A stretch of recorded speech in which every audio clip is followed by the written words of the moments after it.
우리 삶을 움직이는 뉴스, 중심 잡힌 시선으로 전하겠습니다. 황보선의 출발 새아침.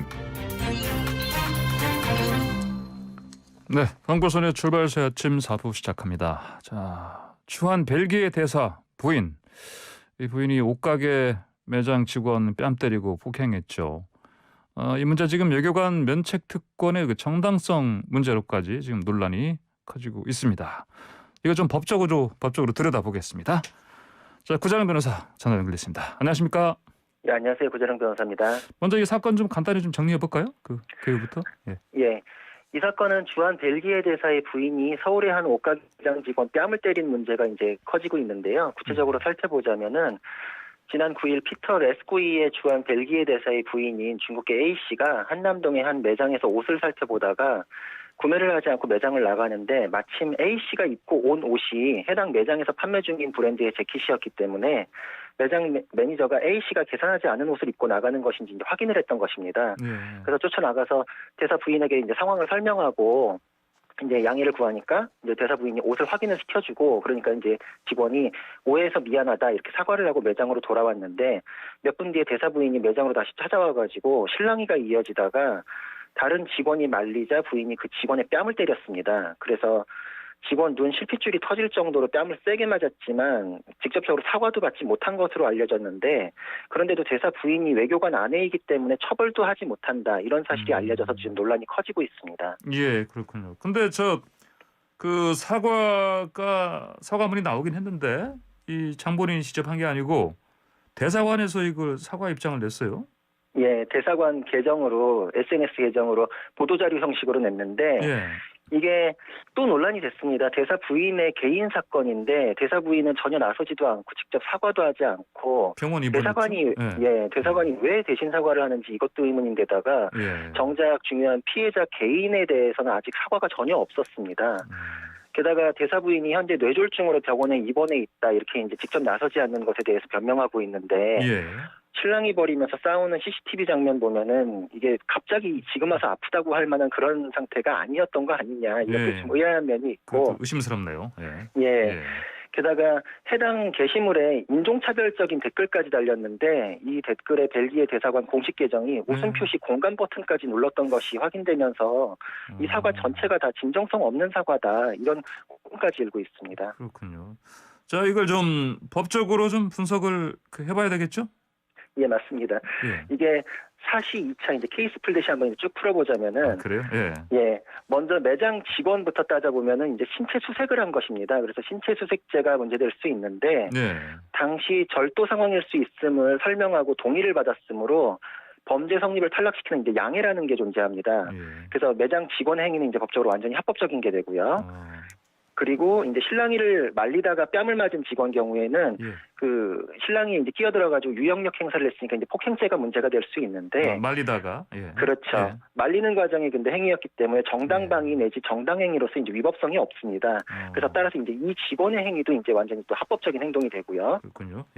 그렇죠. 그럼 이제 반면에 대사 부인의 경우를 따져보면은 그 매장 직원의 옷 그 확인이 끝난 후에 좀 시간적 텀이 있는데 쫓아와서 실랑이를 벌이다 말리던 직원의 뺨을 때리고 뒤통수를 쳤는데 이건 당연히 이제 폭행죄의 구성 요건 해당성이 있고요. 아까 말씀드린 대로 매장 직원들의 행위가 뭐 신체 수색죄라거나 위법한 침해라거나 이러면 대사 부인의 행위가 정당방위냐 뭐 정당행위냐 이런 게 이제 따져볼 수라도 있을 텐데 아까 말씀드린 것처럼 두 직원의 행위가 완전히 이제 합법적인 행위이기 때문에 이에 대해서 이제 정당방위나 이런 상황으로 이제 피해갈 수 있는 부분이 없습니다. 게다가 대사 부인 스스로가 물건을 확인하고 이런 거에 대해서 허락을 했고 상황을 다 인지했기 때문에 이 위법한 상황에 대해서 자기가 대항을 한다 이렇게 이제 오인했을 가능성도 없습니다. 그러면 결국은 오해받아서 불쾌하다, 기분 나빴다. 이게 이제 폭행의 이유라고 봐야 하고 이거는 범죄 성립 부정하는 요소가 될 수 없고 나중에 이제 뭐 양형 자료로서만 의미 있을 뿐입니다. 그래서 폭행죄가 완벽하게 이제 성립이 되고요. 이거는 이제 반의사 불벌죄인데 피해자하고 합의를 보거나 피해자가 처벌하지 말라는 의사를 표시한 적도 없으니까 범죄 처벌에 있어서는 지금 유일하게 문제가 되는 것은 대사관 이제 외교관의 면책 특권과 관련한 이제 그런 법적 쟁점이 남게 됩니다. 면책 특권요. 네. 면책 특권. 분명한 지금 사실 이거는 뭐 범행이고요. 폭력을 저질렀으니까. 그런데 관련해서 이제 이게 그 외국 대사가 아니고 사실은 대사의 부인입니다. 뭐 대사의 맞습니다. 부인도 외교관 면책 특권에 해당됩니까? 적용 범위에? 예, 맞습니다. 적용이 예. 됩니다. 예. 면책특권이 외교관계에 관한 빈협약에 따라 인정되는 것인데 예. 거기서는 그 인적 적용 범위에 관해서 외교관뿐 아니라 외교관의 세대를 구성하는 가족도 포함이 되고 예. 그래서 동등한 면책특권을 누린다 이렇게 명시적으로 규정을 하고 있습니다. 예. 그리고 이 세대를 구성하는 가족 범위를 보면은 법률상 배우자, 미성년 자녀, 그리고 생활 능력이 없는 부모 이렇게까지가 포함이 됩니다. 그래서 대사 부인에게도 동일하게 대사와 동일한 면책특권이 적용이 되고요. 예. 그리고 인적 범위 아니라 공간적 범위에서도 면책특권이 있는데 외국에 있는 외교 공관은 면책특권에 의해서 주재국의 사법 절차에 따른 압수수색이나 강제 집행 등에서도 제외가 됩니다. 예. 그래서 영화에서 보면은 그 제3국으로 망명할 때 외교관 딱 담장 넘어서면은 예, 예. 쫓아오던 경찰이나 뭐 첩보위원들이 딱 멈추는 장면 보실 텐데 이제 그것도 면책특권의 공간적 범위 때문에 그런 것입니다. 예, 그렇군요. 자, 그러면은 면책 특권 이게 적용이 되면 법적으로 구체적으로 어떤 혜택이 있는 겁니까? 그 쉽게 말해서 법적으로 범죄는 성립하지만 그에 네. 대해서 책임을 물을 수가 없게 됩니다. 우리나라 사법권이 면책특권이 적용되는 사람에 대해서는 강제력을 발휘해서 뭐 체포할 수도 없고 법정에 예. 세우지도 못하고 형 집행도 하지 못하는 그런 상황이 됩니다. 예. 그래서 형사적으로는 우리나라 형사소송법이 피고인에 대해서 재판권이 없을 때를 이제 공소기각 사유로 정하고 있기 때문에 수사가 진행이 되더라도 검찰 단계에서 이제 공소기각 결정이 될 가능성이 제일 높고 예. 만약에 기소가 된다 이렇게 가정을 해보더라도 법원에서 공소기각 판결을 선고하게 되기 때문에 처벌을 할 수 없습니다. 그렇군요. 기소해봤자 소용없네요. 네, 맞습니다. 예, 그렇게 그렇군요. 됩니다. 자, 그러면 이게 이제 형사처벌상으로 지금 하시는 지금 얘기를 하셨는데, 네. 그럼 민사상으로는 손해배상 청구 이건 가능하지 않습니까? 근데 그것도 배제가 됩니다. 어. 외교관계에 관한 빈협약에 따르면 예. 외교관은 접수국의 형사재판 관할권으로부터 면제되는 것은 물론 예. 민사 그리고 행정재판 관할권으로부터도 면제가 됩니다. 그래요. 예, 아주 예외적으로 주재국 안에 뭐 개인적으로 부동산을 갖고 있다, 거기서 뭐 상속이 발생했다, 이제 이런 거에 아주 예외적으로 적용되는 이제 그런 경우가 있기는 한데 예. 이번 사건과 같은 이제 폭행 피해 사건에 대해서는 민사적으로 적용되는 게 좀 불투명하고 사실 좀 법적 견해에 따르면 이제 안 된다. 이것도 면책특권에 의해서 재판권이 배제된다. 이렇게 보는 견해가 훨씬 많습니다. 그렇군요. 예, 그러면 이제 형사적으로 면책특권 인정되고 민사적으로도 대부분은 배제가 되기 때문에 같은 내용에 대해서 민사적으로 돌렸을 경우에 적용된다. 이렇게 보기가 좀 어렵고요. 예. 또 현실적으로도 민사적으로 진행을 한다 그래도 집행도 할 수가 없습니다. 결국은 재산에 대해 집행을 해와야 이제 손해배상에 이제 피해가 회복이 되는 건데 예. 그 대사관에 대해서는 아까 그 강제 집행이 안 된다고 말씀드렸잖아요. 네네. 그러니까 집행을 해오는 거를 천상 따지려면은 벨기에에 있는 개인 재산에 대해 쫓아가야 된다. 이런 식이 되니까 예. 현실적으로 거의 불가능에 가깝고 또 우리나라 판결을 벨기에에서 집행을 하려면 벨기에 법원에서 집행 판결이라는 걸로 바꿔서 다시 받아야 됩니다. 예. 근데 아마 그 단계에서 빈협약 때문에 그 청구가 다시 기각될 가능성 그런 것들 때문에 민사적으로도 아마 구제 가능성은 없다 이렇게 보입니다. 근데 이 뺨 때린 이분도 사실 우리나라에 한국 그 은행에 계좌가 있지 않을까요? 근데 예. 이 면책 재판 관할권이 배제되면은 이제 그런 부분에 대해서도 아마 네네. 다 아마 시작부터가 이제 어려울 걸로 보입니다. 그래요. 예. 예. 자, 그러면 또 이게 외교관 면책 특권 관련해서 이 과거에도 하신 사례들이 좀 문제가 있었을 텐데 어떤 게 있었습니까? 뭐 이를테면 보면은 아까 물론 이제 뭐 이 빈 협약에 따라서 뭐 이제 대사관에 들어갈 수도 없고 근데 제 기억으로 예전에 그 아예 그 대사관 그 직원들을 인질로 삼고 했던 그런 것들도 있었는데 옛날에. 맞습니다. 그렇죠? 그래서 예. 외교적으로 큰 사건들이 많이 있었는데 예. 최근에 이제 가벼운 사건부터 따져보면 파키스탄 대사관 공관원 2명이 이제 우리나라에서요? 우리나라에서 절도하다가 발각돼가지고 예.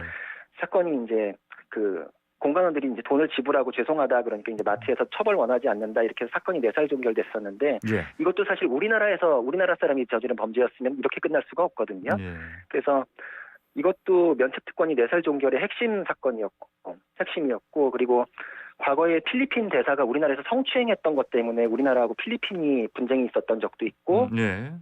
또 반대로 우리나라는 주 뉴질랜드 공사 참사가 현지인 직원 성추행했다. 이것 때문에 뉴질랜드하고 우리나라하고 상당히 장기간 예. 외교 마찰 빚은 바도 있었고요. 예, 예. 그리고 방금 말씀하셨던 그 굉장히 유명한 사건인데 1979년에 이란하고 미국하고 외교 분쟁 발생하니까 이란에서 예. 주 이란 미국 대사관 직원 한 50명 정도를 2년 동안 억류했던 굉장히 큰 사건이 있었습니다. 이것도 예, 예. 면책특권에 대해서 적용이 있어야 되는데 또 쳐들어가가지고 이런 이례적인 사건이 벌어진 것 때문에 예. 좀 세계적으로 큰 논란이 됐던 사건입니다. 하긴 뭐 이 저 벨기에 대사 부인 잡겠다고 뭐 우리 경찰이 주한 벨기에 대사 공간에 쳐들어갈 수 없죠. 네. 자, 그러면 외교적으로 이제 국가 간의 문제가 돼버리기 때문에 네네. 참 따져야 될 게 굉장히 많습니다. 네. 이럴 경우에. 자, 그러면은 이 문제 뺨 때린 벨기에 대사 부인 이거 현실적으로 어떤 해결할 수 있는 뭐 아니면 처리할 수 있는 방법 없습니까? 이게? 이제 외교관에 대한 부분은 외교적으로 처리하는 게 가장 바람직하지 않을까 이렇게 생각이 됩니다. 예. 외교 관계에 관한 빈협약 보면 41조에서 그 면책특권을 침해하지 않는 범위에 내에서는 접수국의 법령을 존중할 의무를 부여를 하고 있습니다. 네. 그리고 32조를 따져보면은 파견국은 외교관 및 면제를 향유하는 자에 대해서 재판 관할권의 면제를 포기할 수 있다. 이렇게 규정을 하고 있습니다. 네. 그래서 파견국인 벨기에 정부가 면책특권을 포기를 한다. 이렇게 선언하면은 재판 관할권이 우리나라에 생깁니다. 예. 근데 이제 물론 이제 그런 가능성이 매우 희박하지만 이제 이 조항들을 근거로 해서 우리나라가 그 외교적으로 교섭을 하면서 벨기에에 이게 굉장히 압박을 넣을 수가 있습니다. 이게 국민적으로 외교적으로 문제가 생겼으니 예. 포기하고 재판을 받게 하다 이런 식으로 하면은 벨기에는 이제 그 대신 아마 대사 부인에게 빨리 사과하고 피해 배상하면서 문제를 해결하라 이렇게 이제 압박을 넣으면서 그렇게 해결될 가능성이 높고 예. 우리나라의 재판 관할권이나 이제 사법권이 미치지 못하는 게 굉장히 좀 억울한 느낌이 들긴 하지만 네네. 우리나라 사법권도 국가와 국가 사이의 문제에서는 방법을 여러 가지 문제를 푸는 이제 여러 방법 중에 하나일 뿐이니까 여기에서는 이제 외교적인 지혜가 가장 필요한 부분 아닐까 이렇게 생각이 됩니다. 외교적인 지혜요. 네. 이걸 좀 더 구체적으로 어떻게 그러면 좀 더 만약에 그 진정성 어린 사과 같은 게 안 나오면 네. 좀 더 우리 외교 당국에서 할 수 있는 일은 없습니까? 그 방금 같은 이제 예. 진행을 하고 만약에 그렇지 않을 경우에는 접수국에서 해당 외교관을 추방시키는 방법이 있기는 합니다. 예. 대사를 네, 그래서 예. 네. 문제 인물을 접수국에서 이제 외교적으로 기피 인물이다 이렇게 선언을 해버리는 것인데 예. 이거는 이제 그 외교관 처음에 파견할 때 아그레망이라는 거 있잖아요. 예. 아그레명. 그래서 예. 네.